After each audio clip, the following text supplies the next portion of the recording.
आप इस समय हैं हमारे साथ बादल मिनिस्ट्रीज में, बादल मिनिस्ट्रीज के इस नए शो में जिसका नाम है आखिर बाइबल में ऐसा क्यों लिखा है। और इस सेगमेंट को जानने के लिए, इस सेगमेंट से सीखने के लिए हमारे साथ आज हमारे गेस्ट हैं रेवरेंड पास्टर मनीष इफ्राइम जी, जो कि गुजरात में अपनी सेवा दे रहे हैं। उन्होंने पहले नासिक में काफी समय तक सेवा दी और गुजरात में, और मेरे ख्याल से तकरीबन 15 साल या उससे अधिक समय हो गया उनको सेवा देते हुए। बहुत सारी गेस्ट पास्टर के रूप में उनके खुद के 2 चर्चेज हैं इस समय, और वो बाइबल स्टडीज और अन्य तरह की बहुत सारी सेवकाएं दे रहे हैं। और उन्होंने थियोलॉजी में यूएसए से मास्टर की डिग्री भी मिली है उनको, और रिश्ते में वैसे मेरे चाचा हैं। और मैं प्रभु का धन्यवाद देता हूँ उनकी इस अच्छी सेवकाई के लिए, और कुछ विषय में बहुत सारी बातों के बारे में हम उनसे सीखने जा रहे हैं, इसके लिए मैं प्रभु का धन्यवाद देता हूँ।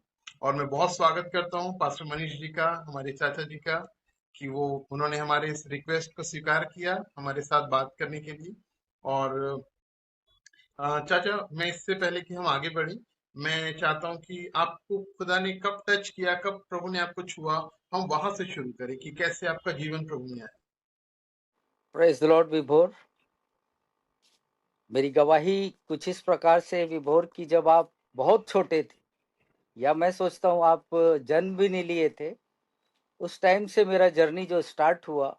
और मैं एक छत्तीसगढ़ के धमतरी शहर में जन्म लिया, और मेरा परवरिश एक क्रिश्चियन और स्ट्रॉन्ग बिलीवर के घर में जन्म मैं लिया। और वहां से मेरी पैदाइश होने के बाद मेरी माँ जो है स्वर्गीय श्रीमती शांता इफ्राइम, उनके छत्र छाया में मैं बढ़ता गया। उन्होंने मुझे बहुत कुछ आध्यात्मिक ज्ञान दिया, लेकिन मेरे घर के सबसे छोटे होने के नाते, मेरे घर में 4 भाई 4 बहन थे हैं, और उन सबों का प्रेम इतना मैं पाया कि उस प्रेम को मैं संभाल नहीं पाया। उनके दिए हुए भेंट को मैं संभाल नहीं पाया, और उसका मैं गलत उपयोग करना मैं चालू कर दिया। मैं किसी अपने दोस्तों को व्यक्तिगत रूप से दोष नहीं दूंगा, क्योंकि परमेश्वर ने हमें विल पावर दिया है कि क्या अच्छा है क्या बुरा है, क्या चुनना है, वो हमारे हाथों में दिया। तो मैं निर्णय मेरा जो था चुनाव, वो गलत था, और मैं गलत चीज को जानते हुए भी मैं गलत चीजों को चुना, और मैं एल्कोहलिस्ट हो गया। इतना उसका सेवन, इतना उपयोग इतना ज्यादा करने लगा कि एक समय आया कि मेरा वो अल्कोहल जो है ब्रेन तक पहुंच गया, और मैं पागलों सा हरकत करने लग गया था। और मेरे अंदर इतना भय छा गया था विभोर कि मैं उन दिनों को आज स्मरण करता हूं तो मैं सिहर सा जाता हूं कि मैं क्या था और प्रभु ने मुझे आज क्या बना दिया है। तो सबसे पहली बात कि वो अल्कोहल मेरे ब्रेन में पहुंचकर इतना उथल पुथल मचा दिया था कि मैं अपने आपे में नहीं था। और फिर मुझे परिवार वालों ने सजेस्ट किया, सलाह दिया कि भाई तू डॉक्टर के पास जा, क्योंकि तू हरकत जो कर रहा है वो एक नॉर्मल व्यक्ति की हरकत नहीं है। मैं एक ऐसे अनजान डॉक्टर के पास गया जो मुझे कभी नहीं जानते थे, न मैं उन्हें कभी नहीं जानता था। लेकिन वहां जब मैं गया तो डॉक्टर साहब मेरे नाड़ी को बस छुए, और छू कर मेरी ओर देखकर कहने लगे और कहे कि बेटा तू जीना चाहता है। मैं बोला साहब यदि जीना नहीं चाहता तो मैं आपके पास क्यों आता। तो उन्होंने एक ऐसा शब्द उपयोग किया जिससे मैं आश्चर्य में पड़ गया। उन्होंने मुझे स्पष्ट कहा कि तू पीना छोड़ दे। मैं कहा ये डॉक्टर साहब से फर्स्ट टाइम मैं मिल रहा हूँ, वो मुझसे फर्स्ट टाइम मिल रहे, वो मेरा इतिहास कैसे जान रहे। और ये बात तो हो गई, और उन्होंने कुछ दवाई दिया और बोले 15 दिन बाद फिर आना। मैं घर में आया, उसको उस दवाइयों को खा रहा था, लेकिन मेरी माँ हमेशा बोलती रह रही थी कि बेटा हमारे पास जो कुछ है उसको बेच के भी तेरा इलाज करें तो भी शायद तू ठीक हो या ना हो पा, ये हमको नहीं पता। लेकिन एक है जिसका नाम यीशु है, जिसे मैंने बचपन से तुझे सिखाया है। लेकिन मैं प्रभु से इतना दूर था, मसीही घराने में जन्म लेने के बावजूद मेरा आस्था विश्वास कुछ नहीं था प्रभु यीशु मसीह पर। और इवन मेरी माँ या अन्य मेरे भाई बहन जो प्रार्थना दुआ करते थे, मैं उन्हें ठट्ठों में उड़ाया करता था। ये सब फालतू अपना समय को बर्बाद कर रहे हैं, इससे कुछ हासिल नहीं होने वाला। लेकिन धीरे-धीरे जब मेरी माँ ने कहा कि प्रभु यीशु को एक बार परख कर देख, मेरे प्रियो मेरे लिए बड़ा अजीब-सा वो सिचुएशन था कि मैं कैसे अपने लोगों के बीच में यीशु को पुकारूँ, क्योंकि अभी तक तो मैं कभी पुकारा नहीं था उसको, चखा नहीं था। लेकिन जब मेरे घर के सारे भाई-बहन सो गए, तो मैं रात के उठकर अपने घर के छत पर गया और छत पे जाकर कोई बड़ा भारी ताम-झाम, दुआ, प्रार्थना, चिल्लाना, चीखना ये कुछ भी नहीं किया विभोर। केवल मैं इतना ही कहा अपने दोनों हाथों को उठाकर घुटने पे आकर, मैं बोला प्रभु यीशु मैं नहीं जानता कि तू परमेश्वर है कि नहीं है, लेकिन मेरी माँ जो तुझ पर विश्वास करके जो प्रार्थना करती है, तो यदि तू वाकई में परमेश्वर है तो मेरे जीवन को एक बार जैसा मैं था वैसा होने के लिए मदद कर। और मैं उसके बाद यदि मुझे तू ठीक कर देगा तो मैं सब कुछ त्याग कर तेरी सेवा करूंगा। और उस प्रकार से मैं प्रार्थना बहुत चंद लफ्जों में किया था और वहीं पे मुझे नींद आ गई और मैं बैठे बैठे ही मैं सो गया। अचानक थोड़ी देर बाद उठा और अपने रूम में जाकर सोया। और उसके बाद विभोर मानोगे नहीं आप, मैं मेरी माँ मुझको बोलती थी कि बाइबल पढ़, यही इशू है, यही इशू है। मैं बाइबल चुपचाप छुप के बाइबल पढ़ता था। शुरू से पढ़ना चालू किया, भले मैं कुछ समझता नहीं था लेकिन पढ़ना जारी रखा। और ये 2 साल मैं घर के अंदर रह के बाइबल को पढ़ते गया। ये बाइबल मुझे शक्ति प्रदान करते गई और मुझे पता भी नहीं चला कि जो मेरा ब्रेन जो डिस्टर्ब हो चुका था मैं कब चंगा हो गया। और मैं जो पढ़ता था उसको लेकर अपने जो फ्रेंड्स हैं उनके घरों में जाता था और घर में जाकर मैं बैठा रहता था और लास्ट में उठते टाइम मैं कहता था कि मैं निकलता हूँ, अब मैं अपने घर जाता हूँ, क्या मैं जाने से पहले एक छोटी प्रार्थना करूं। मेरे जीवन को तो पूरे धमतरी के लोग जानते थे, उन्हें बड़ा आश्चर्य होता था, तू तू प्रार्थना करेगा। तो मुझे भी शर्म सा लगता था, लेकिन उन्होंने मुझे बहुत उत्साह दिया। जिन जिन घरों में मैं गया वो मुझको बोलते थे कि अरे बेटा बहुत खुशी की बात है कि तू प्रार्थना करेगा। तो मैं धीरे से प्रार्थना करना चालू किया। फिर उस घर से मैं विदा ले लेता था। फिर जो छोटा सा वचन जो मैं समझता था उस घर में जाके मैं बोलता था कि क्या मैं 1 मिनट 2 मिनट परमेश्वर के वचन को कुछ बोलूं क्या। लोग बड़े उत्साह से मेरा सुनना चाहते थे। मुझे नहीं मालूम कि मैं उन दिनों में उनको के वचन को कैसा बांटता था, लेकिन उन्होंने उत्साह दिया और वो उत्साह मेरे जीवन में इतना आया कि मैं बाइबल को पूरा निचोड़ कर मैं चाहता था कि मैं कितना मैं सीख जाऊं। और चूंकि मैंने परमेश्वर को कहा था कि प्रभु यदि तू मुझे ठीक कर देगा तो मैं सारे चीजों को छोड़कर मैं केवल तेरी सेवा करूंगा। और जब मैं ठीक हुआ उसके बाद से फिर मैं परमेश्वर को कहे गए अनुसार मैं अपनी सेवकाई को नासिक में आरंभ किया।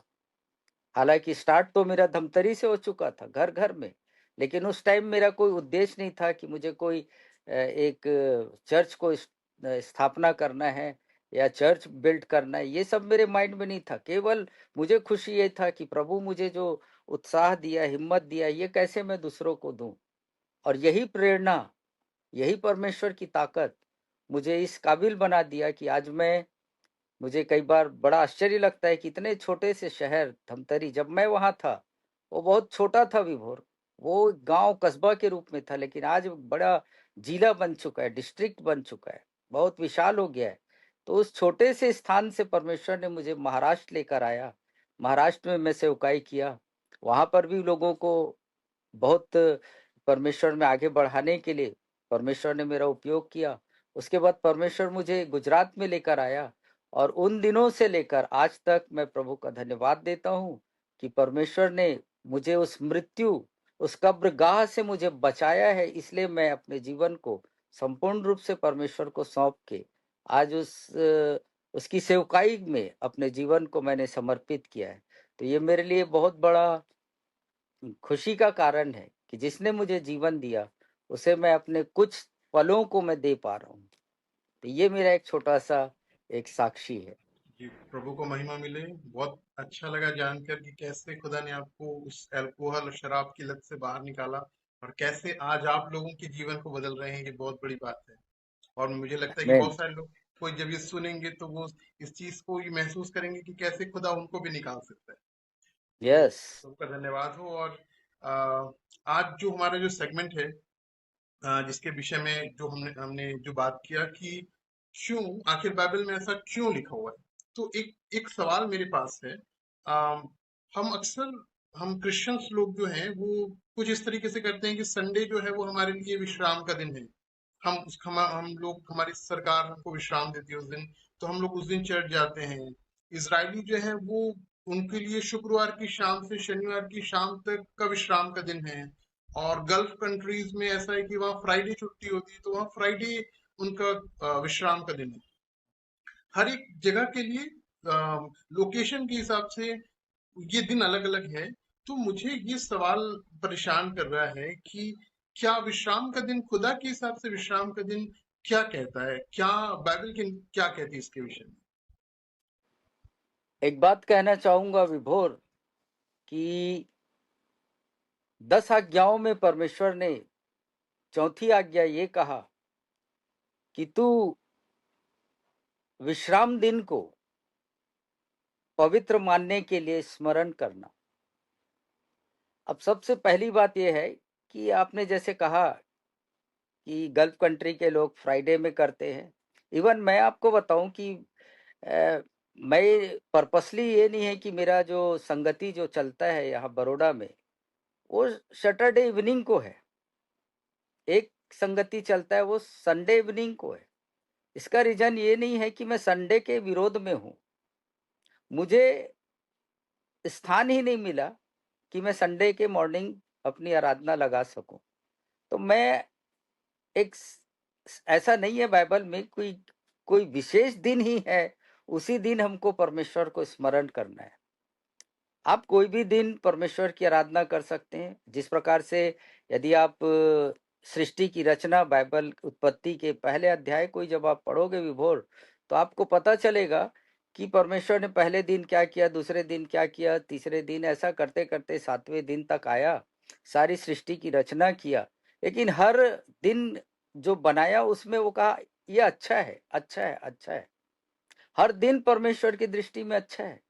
लेकिन ये ऐसा बाइबल में मेरे जानकारी के अनुसार, या जो मैं जहां पढ़ा हूं, जो मैं पढ़ता हूं, उसके हिसाब से मैं आपको ये नहीं कह सकता कि नहीं, कि इसी दिन परमेश्वर ने हमको विशेष और विशेष तौर से पवित्र दिन ठहराया है। नहीं, हर दिन परमेश्वर की दृष्टि में पवित्र है। और जैसा कि जो वचन है, आपने जो सवाल उठाया, तो वो निर्गमन 20 उसका 8 वचन में इस प्रकार से लिखा है कि तू अपने परमेश्वर का नहीं, तू विश्राम दिन को पवित्र मानने के लिए स्मरण करना। तो ये जो विश्राम दिन को पवित्र नहीं, आज बिल्कुल हम उसके वचन के विरोध में हम लोग कार्य कर रहे हैं। आज लोगों का धारणा ये है कि संडे का दिन होली है, पवित्र है, और मुझको उस दिन संगति में किसी भी तरीके से जाना है। लेकिन यदि आप बाइबल को इस रूप से पढ़ें, तो विश्राम दिन को पवित्र को मानने के लिए स्मरण करना, पवित्र को, जिसको हमको स्मरण करना है। पूरा खेल, इस वचन का पूरा खेल स्मरण करने में ही अटका हुआ है विभोर। यशायाह की पुस्तक उसका 6वां अध्याय 3रा वचन को जब आप पढ़ोगे तो वहां लिखाया है, वो वचन कहता है कि यहोवा तो पवित्रों का पवित्र है, संपूर्ण पवित्रता वो है। तो आज लोगों का मेंटालिटी ये हो गया, संडे मुझे जाना है चर्च, आज पवित्र दिन है। तो बाइबल के आधार से मैं सोचता हूं कि ये दिन पवित्र नहीं है, हमारा परमेश्वर पवित्र है। और उसको जब हम स्मरण करते हैं तो हम लोग उस दिन को पवित्रता के साथ इस्तेमाल करते। और चर्च तो हमको जाना है, पर चर्च में चर्च के लिए मत जाए। आज कितने लोग चर्च जा रहे हैं, चर्च के लिए जा रहे हैं। एक उदाहरण देना चाहता हूं कि मेरी वाइफ ने कहा, तुम्हारी चाची ने कह दिया कि भाई सब्जी लेके आओ, मार्केट जाओ सब्जी लेके आओ। मैं चले गया सब्जी मार्केट और वहां भूल गया कि मैं लाना क्या है, और मैं वहां जाके वापस आ रहा हूं, तो मेरा वहां जाने का कोई तात्पर्य हुआ? तो सेम वे में आज हम लोग भी चर्च तो जा रहे हैं चर्च के लिए, लेकिन पवित्र कौन है उसको स्मरण करने नहीं जा रहे हैं। जैसा कि यशायाह 6:3 में कहा है कि केवल वही पवित्र है और कोई नहीं। तो आज हमारा पर्पस क्या है चर्च जाने का, ये इंपॉर्टेंट है, ना कि ट्रेडिशन। और ये आज की रीत नहीं है विभोर, ये यहूदियों के टाइम से चले आ रहा है। लेकिन प्रभु का धन्यवाद हो कि प्रभु यीशु ने हमें कुछ सिखाया वहां पर। जिस प्रकार से आप लूका रचित सुसमाचार 4 अध्याय और 16 वचन को आप पढ़ेंगे ना, तो आपको पता चलेगा कि प्रभु यीशु भी रीत को पूरा किया, ट्रेडिशन को पूरा किया, लेकिन साथ ही साथ उसने पर्पस को भी पूरा किया। आज मैं और आप क्या करने जा रहे हैं? हम लोग केवल चर्च जा रहे हैं। कहाँ जा रहे हो भाई? चर्च जा रहे हैं। आज संडे हमको जाना ही है, लेकिन पर्पस भूल जा रहे हैं। जैसे सब्जी मार्केट में जाके सब्जी खरीदने का उद्देश्य भूल गए, तो वहां जाने का कोई लाभ ही नहीं हुआ। तो यीशु मसीह क्या किया, जब आप आपके पास यदि बाइबल है तो आप पढ़ोगे ना, तो उसमें पता चलेगा लूका 4:16 में कि यीशु मसीह अपनी रीत के अनुसार आराधनालय में गया करके लिखाया है। तो यीशु मसीह को भी ट्रेडिशन मालूम था, और ट्रेडिशन को भी उसने पूरा किया कि मुझे जाना ही है आराधनालय में। लेकिन साथ ही साथ एक बड़े मजेदार चीज है जो हमारे शिक्षा के लिए है, कि उसने केवल ट्रेडिशन को फॉलो नहीं किया, लेकिन उसने पर्पस को भी पूरा किया। उसमें लिखाया है कि अपनी रीति के अनुसार जहां वो पाला पोसा गया था, उनकी रीतियों के अनुसार, यहूदियों के रीत के अनुसार यीशु मसीह को पाला पोसा गया था। उसको मालूम था, लेकिन उसे किसी ने ये नहीं सिखाया था कि जब तू आराधनालय में जाए तो तेरा पर्पस क्या होना चाहिए। आज हम पर्पस भूल गए हैं, ट्रेडिशन को फॉलो कर रहे हैं। तो यीशु मसीह वहां पर उस आराधनालय में गया ना विभोर, तो वो क्या किए मालूम? वहां जाकर वचन को पढ़े डायरेक्ट। उनको मालूम था कि मेरा पर्पस क्या है, मैं यहाँ जो आया हूं उसका उद्देश्य क्या है। आज हम लोग चर्च जाते हैं, तो हम लोग चर्च से जब वापस आते हैं तो हम चर्च की तारीफ करते हैं, अरे बड़ा विशाल चर्च था भाई, बहुत भीड़ आती वहां, वहां का क्वायर कितना अच्छा है, वहां का पास्टर बहुत अच्छा है। लेकिन कभी आपने से या स्वयं से ये सुना कि आज मुझे परमेश्वर का वचन स्पर्श करती? कभी आपने और मैंने ये कहा कि आज जो हम जा रहे हैं बाइबल लेके, और कोई पूछ रहा है कि कहाँ जा रहे हो भाई साहब, तो हमने कभी ये नहीं बोला कि हम परमेश्वर का वचन को सुनने जा रहे हैं। थैला लेके जाते हैं तो भी लोग पूछते हैं कहाँ जा रहे हो, तो हम बोल देते हैं कि हम सब्जी लेने जा रहे हैं, किराना दुकान से किराना लेने जा रहे हैं। लेकिन बाइबल लेके हम ये बोलते हैं हम रीत को पूरा करने जा रहे हैं, विश्राम दिन। लेकिन मैं आपको ये कहना चाहूंगा कि उस वचन को मुझे और आपको ऐसा समझना है कि तू विश्राम दिन को पवित्र को मानने के लिए स्मरण करना, पवित्र को, उस परमेश्वर को। और जैसा कि आपने कुछ विशेष दिन बताया कि किस किस किस कंट्री में कोई लोग शुक्रवार को, कोई शनिवार को, कोई इतवार को, नाना प्रकार क्यों नहीं। मैं इसके विरोध में नहीं, उसके खिलाफ में नहीं हूं। और वचन के अनुसार तो यीशु मसीह कहता है मत्ती 11:28 में, हे परिश्रम और बोझ से दबे हुए लोगों, मेरे पास आओ, मैं तुम्हें विश्राम दूंगा। उसने ये नहीं कहा विभोर कि संडे के दिन आओगे ना तो मैं तुम्हें विश्राम दूंगा, सैटरडे के दिन आओगे तो विश्राम दूंगा, फ्राइडे के दिन विश्राम दूंगा। नहीं, वो बोला जिस मोमेंट आप आओगे मेरे पास, वही दिन तुम्हारे लिए विश्राम का दिन होगा। तो यहाँ पे कोई स्पेसिफिक डे नहीं है कि ये डे शुभ है, ये दिन होली है, ये अनहोली है, ऐसा नहीं है। हम मसीहों के लिए प्रत्येक दिन विश्राम का दिन, और मेरे लिए तो विशेष है। भले दूसरों के लिए संडे विश्राम का दिन होगा, लेकिन मेरे लिए हर दिन संडे है। मंडे भी मेरे लिए संडे, क्योंकि वो मुझे विश्राम देता है, वो मुझे हरी हरी चराइयों में चराता है। सुखदाई झरने के पास लेके आता है। तो मेरे लिए दिन मायने नहीं रखता, जो पवित्रों का पवित्र है वो मायने रखता है।